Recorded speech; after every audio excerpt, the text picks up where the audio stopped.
जरा सोचो, दुनिया की सबसे खूबसूरत चीज म्यूजिक तुम सुन ही ना पाओ तो क्या तुम म्यूजिशियन बन सकते हो। आज मैं तुम्हें एक ऐसी लड़की की कहानी सुनाने वाला हूं जो दुनिया की सबसे बड़ी स्टेज पे परफॉर्म करती है बिना सुने। नाम है एवलिन ग्लेनी और उसकी कहानी सिर्फ म्यूजिक की नहीं है, ये कहानी है हिम्मत की, जज्बात की और खुद पर भरोसे की। लंदन का अंडरग्राउंड ट्रेन स्टेशन भीड़ से भरा हुआ, लोग इधर उधर धक्के खा रहे हैं, सबको अपने काम की जल्दी थी और उसी भीड़ में खड़ी थी एक पतली सी लड़की एवलिन। उसका चेहरा शांत था लेकिन आंखों में एक्साइटमेंट भी थी और थोड़ा डर भी था। उसके हाथों में एक छोटी सी बैग थी, उसके सपनों से भरी हुई, और ये उसका पहला दिन था रॉयल अकेडमी ऑफ म्यूजिक में। लेकिन एवलिन दूसरी लड़कियों जैसी नहीं थी। वो ना सुन सकती थी ना आवाज को समझ सकती थी। 17 साल की छोटी सी लड़की एक स्कॉटिश गांव से आई थी जहां लंदन जैसे शहर का सफर सपने जैसा लगता था।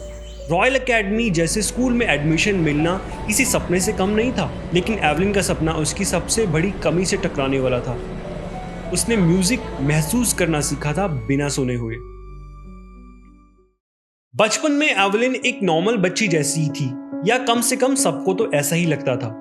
उसकी माँ इजाबेल ग्लैनी एक दिन उसे पियानो क्लासेस लेके गई। उसका नाम बुलाया गया, एवलिन इट्स योर टर्न, लेकिन एवलिन बिल्कुल रिएक्ट नहीं कर पाई। माँ सोच में पड़ गई, कुछ तो अजीब है। उस दिन उसने पहली बार समझा कि उसकी बेटी सुन नहीं सकती। शुरू के कुछ साल तक एवलिन ने इस बात को सबसे छुपाया। स्कूल में टीचर्स को कुछ खास समझ नहीं आया कि क्या बात है। दोस्त बनाए, मुस्कुराई, पर दिल में कुछ और चल रहा था। जब वो 10 साल की हुई तब सब ठीक लग रहा था, लेकिन जैसे जैसे उम्र बढ़ने लगी मार्क्स गिरते गए और टीचर्स कंफ्यूज हो गए कि बात क्या है।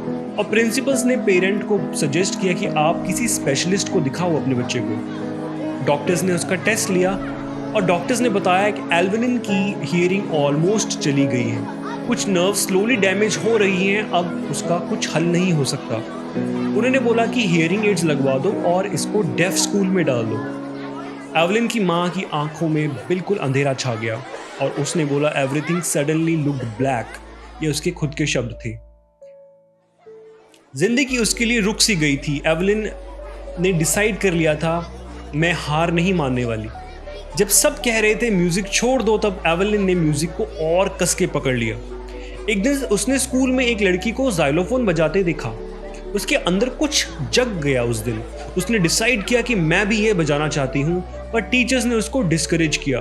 तुम सुन नहीं सकती, म्यूजिक तुम्हारे लिए नहीं बना है।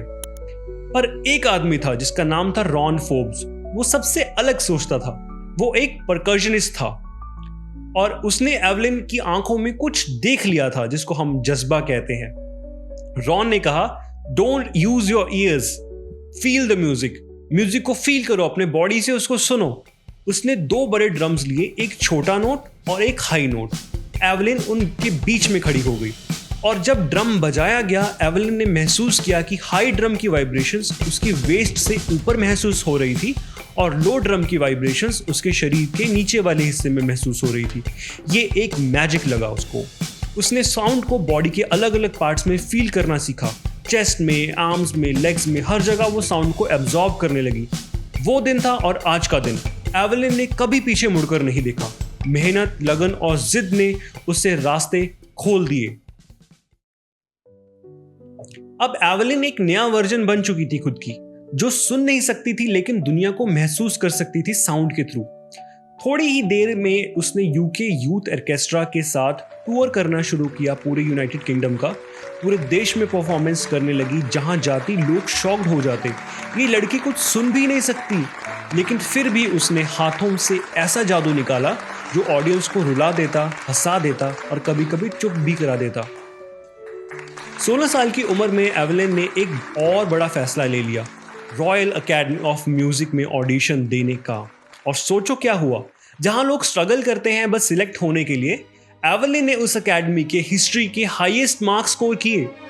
3 साल का कोर्स किया और हर अवार्ड, हर मेडल, हर ट्रॉफी जीती, जैसे उसका ही नाम लिखा हो हर कप के नीचे।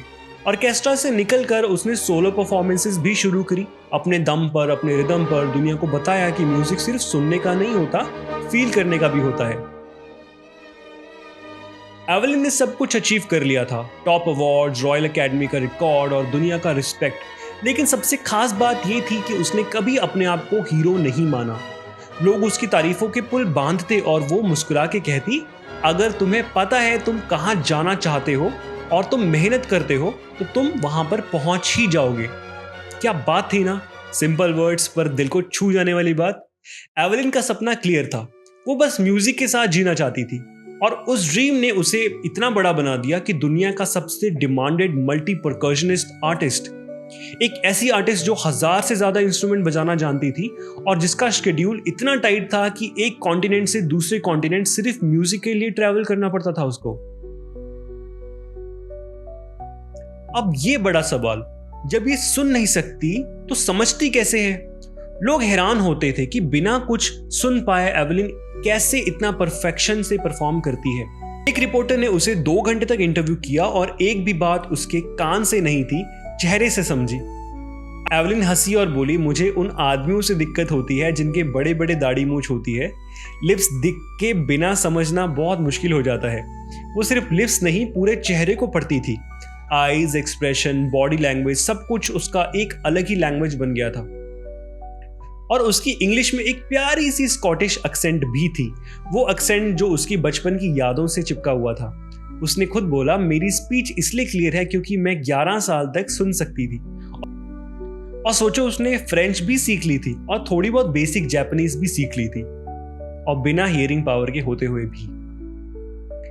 एवलिन का म्यूजिक अलग था, वो उसे सिर्फ दिल से नहीं पूरे शरीर से महसूस करती है।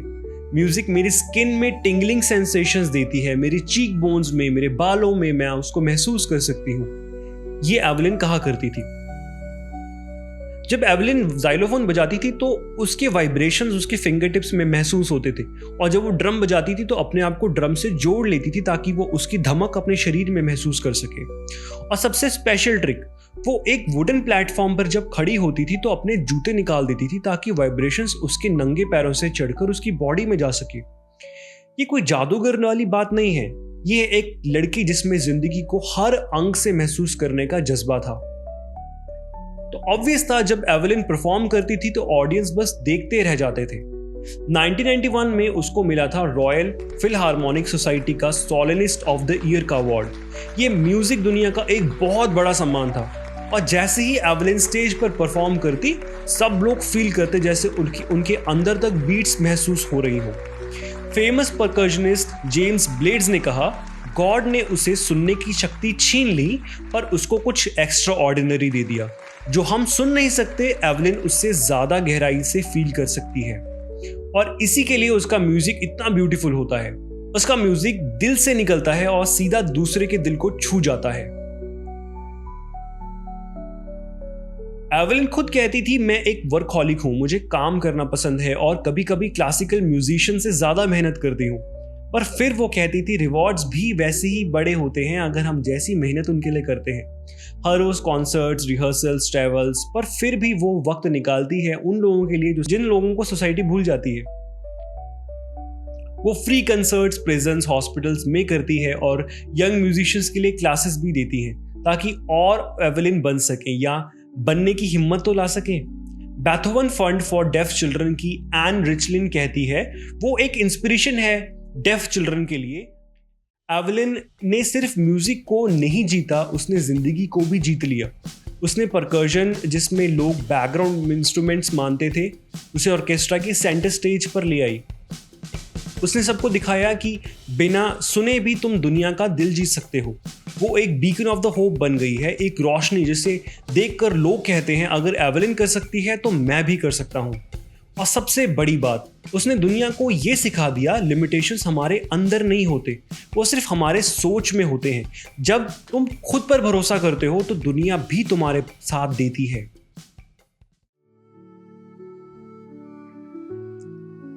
म्यूजिक बिना सुने के भी महसूस किया जा सकता है और जिंदगी बिना परफेक्ट होने के भी खूबसूरत हो सकती है। एवलिन ग्लेनी ने हमें ये दोनों बातें सिखाई।